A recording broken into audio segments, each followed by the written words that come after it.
leadership. Well, you're about to jump in his pool. Oh, yeah. Man, leadership is one of those things we don't have enough of it, in this country. Preach it. You know, You only got another 10 minutes, man. You just threw a rock in the pond on this one, buddy. Here come the ripples. Yeah. well, and it is so. And I think even among military folks, it's kind of misunderstood as far as what makes a grown person look at somebody else and go, I'm gonna follow that person. You know what I mean? Yeah. It's you know, and Is this a 2-hour segment? No. I think of the two staff level NCOs who were with us, who were completely different personalities that we would have, ran to the moon for. You know what I mean? And then the other people who wanted to be leaders but got it wrong. Yep. And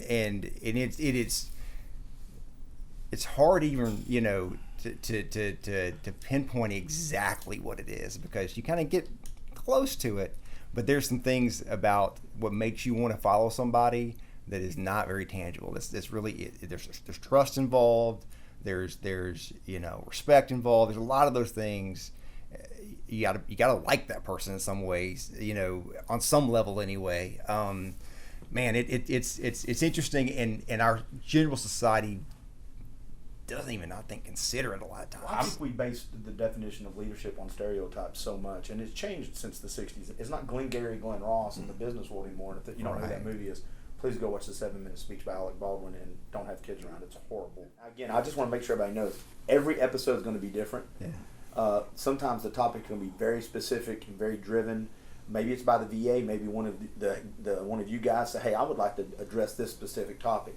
Sometimes we're going to be sharing stories. There's just going to be a lot of different stuff going on. But I'd asked you guys if there were what you wanted from the podcast. Not just do you appreciate it, but are there things that you personally would like to see this podcast address, or certain things you would like to see us talk about in the future, more in depth, or stories you would like to share? And if the answer is not really, that's okay too. But I want to make sure that, because it's for you, really, the podcast platform is for you. I'm going to interject. But other than that, it's going to be driven by what you guys want to talk about and what the VA sends us, and maybe some questions from a civilian point of view like myself. Are there things that you want to talk about? Mental health, for me, is huge. So I want to address mental health, because a lot of PTSD is mental, and it's not being addressed properly. My son's one of them, who saw his buddy's head get blown off in Iraq. And I remember going to the door, and 26 pills were from the VA to help him with his PTSD, and I'm looking at that thinking, that's not it. So mental health and PTSD, and then reintegration into society. Why am I sitting here? Is because I think there needs to be someone and some things talking about mental health with veterans and how to reintegrate back into society. And Josh, it's coming to you, but one of the things that you said earlier, Josh, to that point is you've been trained.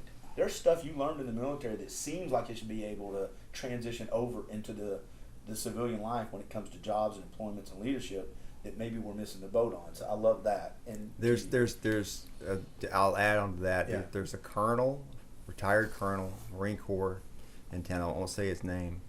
He got home and he led. I don't know how many people. Big fleets of Marines. Couldn't find anything that give him a chance to do that came even close to that. And I don't even know what he's doing now. I know the first couple of jobs he had were not even in the ballpark. And so, there's all those issues of trying to understand, how do you take this experience that is so unique but so valuable and get it into. And so I think there's that, and I think just also education of hopefully, I look at every story I do as a little piece of pie, that tells it's a piece of a bigger story. And so I think education is it. The mental health thing is the crisis has been going on for a long time. Doesn't matter who's in charge of what. We can't seem to get a grip on it. When I've tried to counsel people, it can be a full-time, 24-hour a day kind of a thing when someone's really in a crisis to help them. And we don't have enough humans, are involved in it to make sure that those. So the need on that is so big, and so those are some of the things that come come to mind quickly?